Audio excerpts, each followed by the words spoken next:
Our world today, it can feel incredibly complex, just so noisy and overwhelming. So the big question is, how do we find our way through it all? Well, today we're going to dive into a really fascinating project called LUX143, which offers a unique answer, a kind of language for navigating this modern life. I think we've all been there, right? That feeling of being totally adrift in this constant storm of information, emails, social media, and endless demands. You know you need a direction, but everything just feels foggy. It's hard to see the way forward. To really get a handle on this challenge, the LUX143 project kicks off with a really powerful metaphor. It's an image that frames this entire way of thinking. It asks us to imagine our modern world as a vast, chaotic, unpredictable sea. And this sets up the central conflict perfectly. On one side, you've got the sea, all that complexity and noise we were just talking about.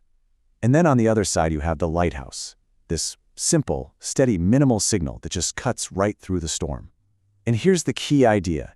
It's not about trying to fight the sea, but about finding that one single point of orientation right in the middle of it.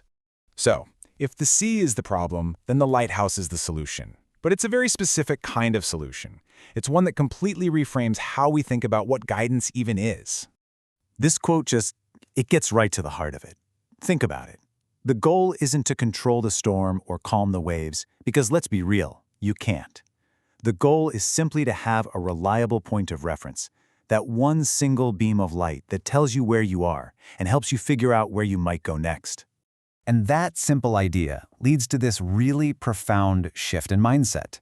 It's a philosophy that the project calls the logic of lighthouses, and it stands in pretty stark contrast to how we usually try to handle all this complexity. You can really see the difference here.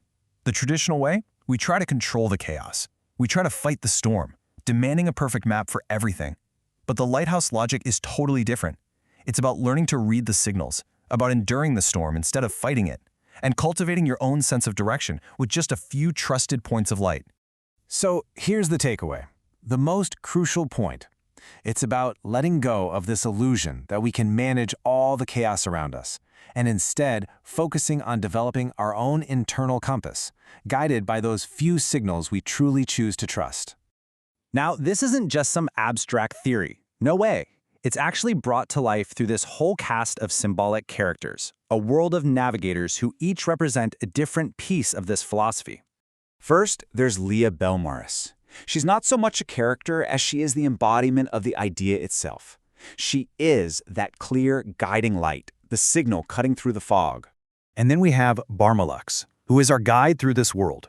He's this wonderfully ironic Palace's cat who acts as the storyteller, observing everything and translating all this complexity into ideas that are simple and easy to grasp. And his backstory is really key to understanding him. See, he escaped what he calls the world of boxes. The rigid rule-based systems of modern life, the offices and spreadsheets. And now he observes it all from a distance, which gives him the perfect perspective to help us make sense of it all. And this world is filled with other interesting figures. You've got Glimmer, the firefly, who reminds us that even the smallest, quietest signals can be incredibly powerful. There's Elias Faro, the wise old lighthouse captain, the keeper of memory, and Jack Goldlightly, the adventurer, who connects this quiet world to the vast, open sea beyond. Okay, so what does this all add up to? Why does this whole world of metaphors and characters even matter? Well, the project suggests it's much more than just a story. It's actually a tool. Ultimately, what LUX143 is trying to do is give us a new vocabulary, a completely new way of talking and thinking about how we find our way in this really confusing world. And these are the building blocks of that language. Concepts like navigation thinking and the classic struggle of signal versus noise. But then there are these deeper ideas, like building an architecture of orientation, which means intentionally designing your life around trusted signals, and low bandwidth guidance. It's kind of counterintuitive art of finding your way with less information, not more, just like a ship navigating by a single lighthouse beam. It's a whole practical framework for thinking. And that leaves us with one final, crucial question. It turns this whole idea back on us and asks us to look at our own lives.